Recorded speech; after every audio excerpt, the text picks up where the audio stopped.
Hystérique, ici le mal ne tournait pas en rond. Le mal était toujours présent. 1992, Londres.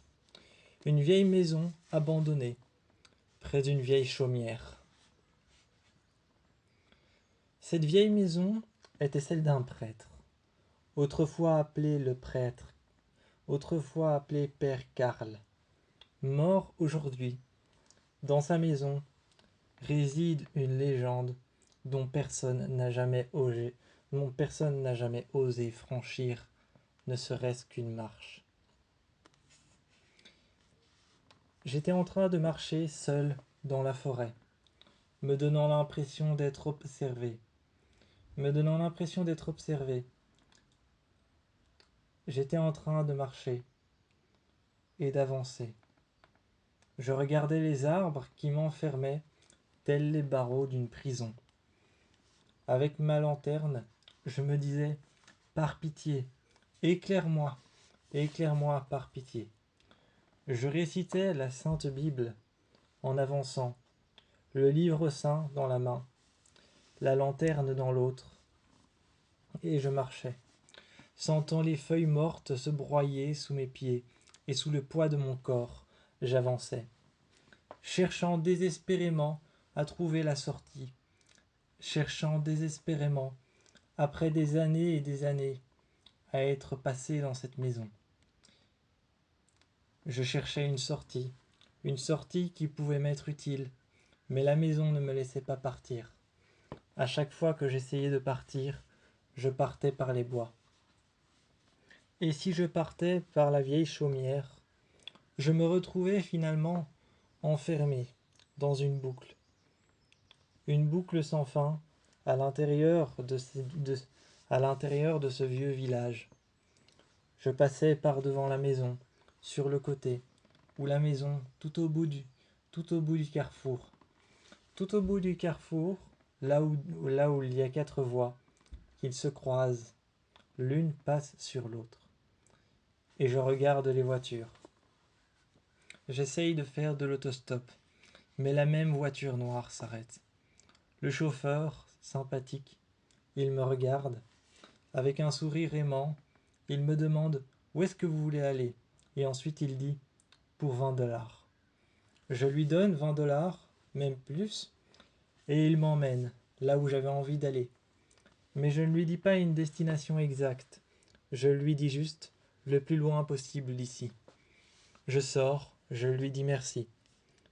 Il me dit qu'il n'y a pas de quoi. La main sur le bord de la portière de sa voiture. Il repart et je regarde la voiture. J'attends. Je dépose la lampe, mais quelque chose l'éteint au sol. Comme si quelque chose était venu ramper sur le sol avec ses mains crasseuses et avait soufflé sur la bougie à l'intérieur. Je reprends la lampe, même éteinte, et j'essaye de la rallumer avec ce que je peux, le petit paquet d'allumettes que j'ai à l'intérieur. J'essaye de gratter sur les côtés et d'avoir une flamme. Mais chaque fois, le feu disparaît. Aussitôt que le feu est apparu, il disparaît au moment où je veux le mettre dans la lampe. J'avance, et je trébuche. Je bute sur quelque chose et je me retrouve face à un corps. La nuque tordue, l'os qui ressort sur le côté. La peau tendue par l'os qui ressort. Les mains cassées vers l'arrière. Les blessures et les entailles sur le long des bras. Les blessures et les entailles dans le dos. Le dos complètement fracturé. Je ne sais même pas distinguer si ce n'est une maladie comme la polio ou quoi que ce soit. Je n'arrive pas à distinguer. Est-ce que c'est une malformation des os? Ou alors est-ce que ce sont les os qui ont été brisés? Comment peut-on briser une colonne vertébrale? Et qui a fait ça? Les cadavres par terre, je les reconnais. Ils me font penser à un cadre énorme que j'ai vu dans la maison. J'avance, et le cauchemar reprend. Tel que je l'avais imaginé, le cauchemar reprend. La porte de la maison s'ouvre, offrant devant moi un couloir noir et sombre et un escalier plongé dans l'obscurité. J'entends des rires et j'entends, j'entends des rires et deux yeux brillants qui me regardent. Les rires d'un enfant qui commence à courir dans les escaliers. Il court dans les escaliers comme s'il savait qu'il faisait une bêtise. Je crie attends et je me dirige vers la porte. Tout de suite, la porte se referme. Je rentre, je cours moi aussi en haut, là où il n'y a plus de lumière. 3 portes sont ouvertes, une sur la salle de bain. L'eau bouge et je me demande pourquoi. Je ne vais pas dans cette pièce. Hors de question. Une sur un salon.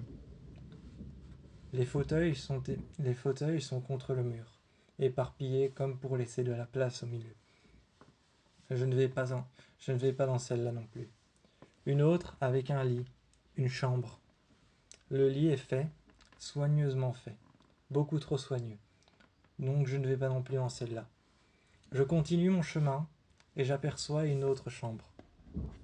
Celle-ci, le lit est défait, mais j'aperçois une main au sol. Je vais regarder, il s'agit d'un mannequin, pas d'une vraie personne. La tension était montée à son paroxysme à l'intérieur de mon corps. Mon cœur était en train de palpiter le plus possible. J'ai regardé, j'ai poussé la porte et j'ai vu ce mannequin. Un mannequin très étrange et je l'ai tourné, griffé, cassé sur le torse, comme si on avait voulu lui arracher le cœur, mais qu'on l'avait fait sur un mannequin. Ce mannequin possède des vrais cheveux. Il n'est pas tout en plastique. Les cheveux ne sont pas dessinés, ou alors il n'est pas en porcelaine. Je le regarde et il me paraît étrange. Je continue dans cette maison. Une autre chambre. C'est un vrai labyrinthe. Dans cette chambre, 3 cordes retiennent un cadavre.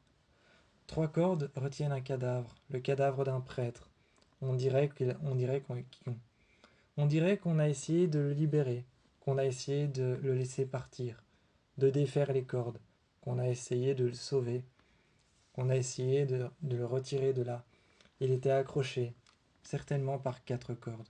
La 4e corde est à mon pied. Je la sens sous ma semelle, et je la ramasse. Le corps me regarde, le cadavre a les yeux ouverts, et c'est un prêtre. Il a la gorge strangulée, des marques de strangulation rouges, comme s'il essayait de me parler ou de me dire quelque chose. Je vois sa tête vaciller sur le côté. Et finalement, son regard s'éteint, comme s'il n'y avait plus de clarté dedans.